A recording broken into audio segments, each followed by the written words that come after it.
This interview is on May 15th.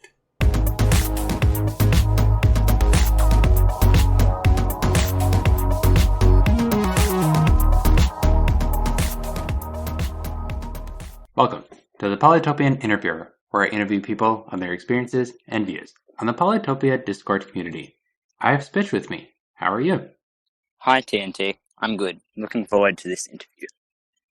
First question, how did you first get into the Polytopia Discord?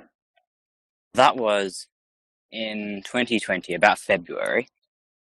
I downloaded Polytopia with a guy I knew in real life, and we were playing together. And then in the news thing on the Polytopia app, there was some thing about a Polytopia tournament.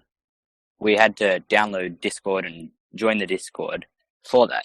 So we did, and we took part in that. Still thinking Aquarium was the most overpowered tribe. He dropped out of the Discord and stuff, but I've stayed in and made lots of friends. It's all been a pretty good experience from there. I'm glad I downloaded it. Would you say that Kickoo is still the best tribe, even with all the balance changes? Well, from a competitive perspective, probably not the best because Cymanti is obviously pretty crazy right now. Mm-hmm. But my favorite is, of course, Kickoo, just because it was the first one I bought, and I've always just liked the style. I really like placing customs houses down. It's really satisfying. You have been a tribe leader back when it was official in Maine. How did you get it, and what was it like?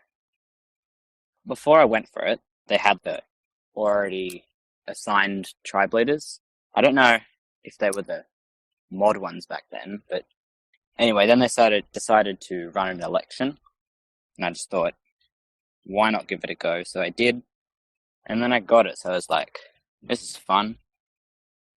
And then I went for it for 2 more terms, because I really liked the Kickoo community. Now I own the Kickoo server as well, which is great. It's a small community, but it's a very good one. There weren't really many responsibilities with tribe leader. The mods and stuff were always pretty skeptical about that. We basically just had to promote tribe activity, which was pretty vague, and it was more of a status thing rather than an actual powerful role, to be honest. It was pretty fun just to do it. What were some of the things that you did to promote tribe activity? Back when Kahuna, who used to be known as Abalk, or however you pronounce it, he owned the server at that time. He was helping me and the other leaders what to do and stuff. We tried to do things like hold tournaments and contests. We didn't do too much, to be honest. Like I said, the description of it is pretty vague, and I think the reason they got rid of it in the first place is just because they didn't really do anything.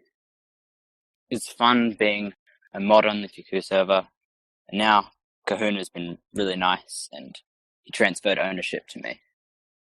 Now it's basically just a group chat with lots of people. We all know each other pretty closely, I guess.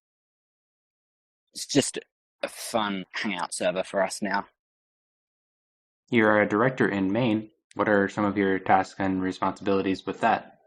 I think it was back in the summer skirmish. It had already been planned and organised. Ramana from I don't know what team he's on, maybe Sparkies or something. He DM'd me and asked if I'd like to help out and be a director. I'm not sure why, maybe. I said yes, and then I started helping out, because in the summer skirmish, we didn't have a mostly autonomous bot like the Tnt2. We had to do most of it manually. We had to have assigned games and stuff to people and record the wins and losses. It was pretty time consuming, so that's why we had a big team doing it. And obviously before I joined, they all had to put the tournament together, which after seeing the Tnt2 be put together, I didn't realize how much work lots of people put into it. There's a lot of stuff behind the scenes that you don't see. It's a lot of effort. I don't do as much as other people do, but I do like to help out.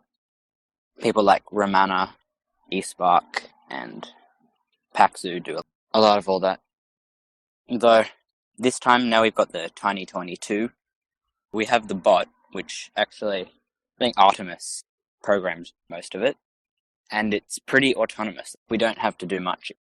It can start games and finish them. It's pretty good. That sounds like it saves a lot of work. Yeah, it is, but to be honest, I definitely don't do that much about it. I do like to help out when I can. Okay.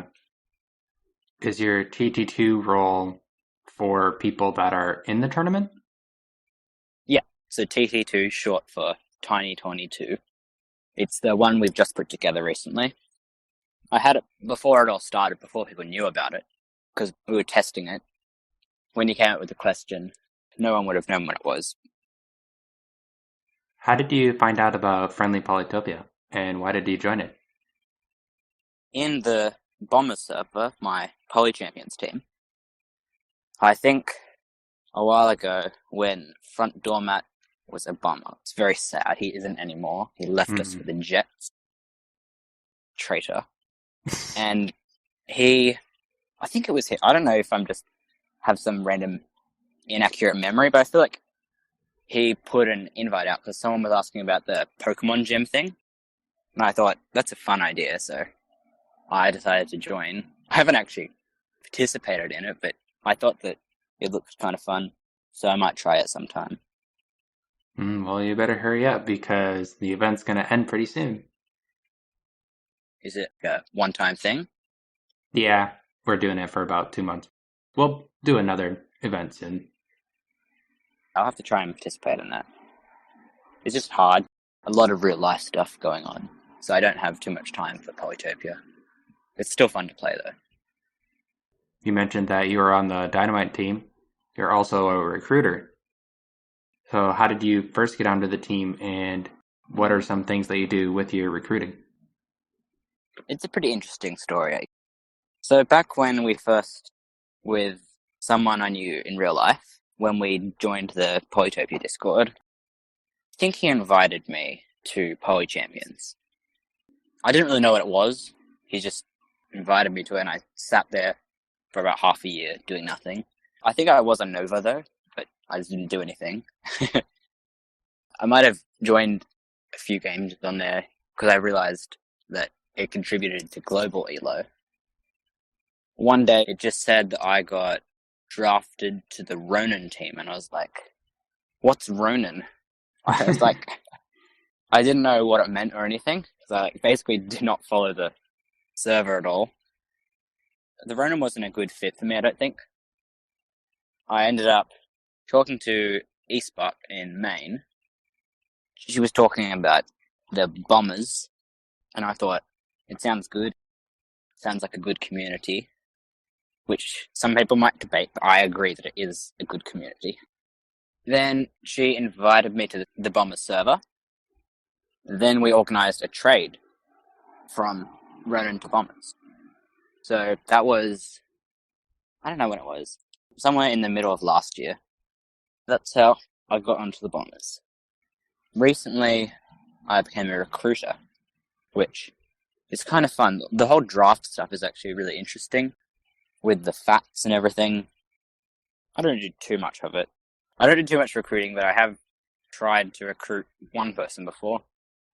Basically, just after deciding the person on your team with everyone on your team, you can just go to DMs and ask them if they would be happy about joining it, and then see what happens in the draft.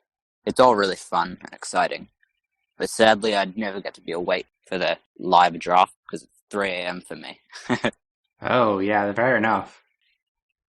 You have completed games for both the Dynamites and the Bandits in Junior Season 7. How is that possible?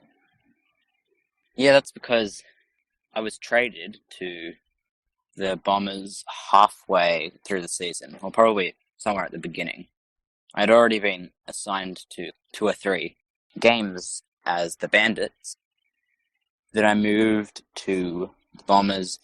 I asked if I could join one of the games I was in, like just one of the games, and I didn't really realize it, but I played games for 2 teams in the same season. Were they playing against each other or no? I hope not. I'm sure we would have done something I just wouldn't have joined the game if we're playing against each other. That would be pretty funny if it happened, though. You said your favorite tribe was Kickoo. Do you have a least favorite tribe? All the tribes are unique, but if I had to pick a least favorite, it might be Omaji. I don't know why, I just don't like the barren sand kind of landscape. I don't like playing it competitively. Yeah, there's something about it that I just don't like. But you start with riders! I know it's great, but it's hard to keep your economy going with all the growing cities, I guess. I don't like having techs costing 20 stars at the start.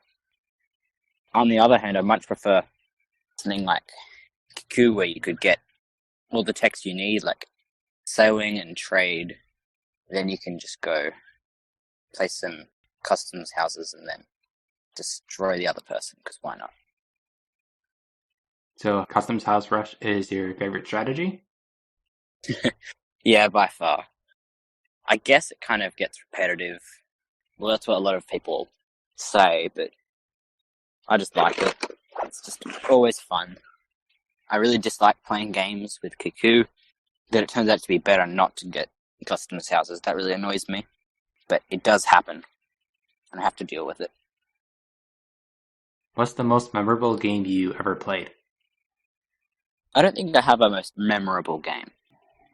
Just all the ones you customs house rushed in? Probably. I think I do have a pretty clear memory of when I downloaded the game at school. I was trying to figure out how to play it, and it didn't make any sense. And I got destroyed by the easy bots. After a while, I figured it out. They should really put a tutorial in it. It would make it so much easier for new players to learn. Well, they kind of have a tutorial. You start as Zinzi, then you have climbing. Yeah, kind of, but yeah, there's like not much explanation. It is kind of a fun experience. You get to learn things as you go along, especially playing competitively. The more you play, the more tips and tricks you'll learn. You might think you know as much as you can know, but then some new thing you can learn that helps. How many games are you usually in at once? There was a time I was in 20 or 30 games at once, but when you're playing that many, if you're not always on it 24/7, then it's really hard to keep track of like all the games you're doing. Like you can easily time out, and you're probably less precision with each turn. And also, I do value my real life, unlike a lot of Discord. So I try to keep around 5 to 10 games is my sweet spot, I'd say. Any more than that, it just becomes a bit hard for me to keep playing the turns without timing. Fair enough. Do you have any comment about the PC people that have around 35 games at once? Yeah, they need to get a life. Polytopia is life, don't you know? Well, you could say that. People just have different opinions. I'll agree to disagree. If you're really, really serious about it, like some of the best players, I guess if you're like always on it, it's probably not too hard for you to keep playing that many games. And I guess the more you're playing, the more chance you have to improve. Those people probably get better at the game. But still, I'd rather have less. I have pretty clear memories of having way too many games and being really overwhelmed at a point where I just didn't want to play them. So I was getting stressed. Last question. What's your favorite part about the Discord Polytopia fandom as a whole? The main server is pretty good, I guess. I've always liked the Kickoo tribe and the community. So I'd say I've got two favorites. On the Kickoo server, I really like talking there with the community, even if it's small. I know everyone pretty well. It's pretty fun. And also the Bombers, the team. I really like the community. They're all really nice. And Poly Champions is great. I love going onto the Bombers server to just talk there. That's all the questions I had. Cool. Well, thanks for interviewing me. It was fun. Yeah, agreed. Hopefully I'll see you a little bit in Maine or something. Yeah, maybe. Yeah, see ya. Yep. Bye. As always, thanks for listening. If you enjoyed this podcast, feel free to share it. For the text version, you can join my Discord in the description. I also have a YouTube channel where I play 1v1s and occasionally do tutorials. We'll be back next week. Bye!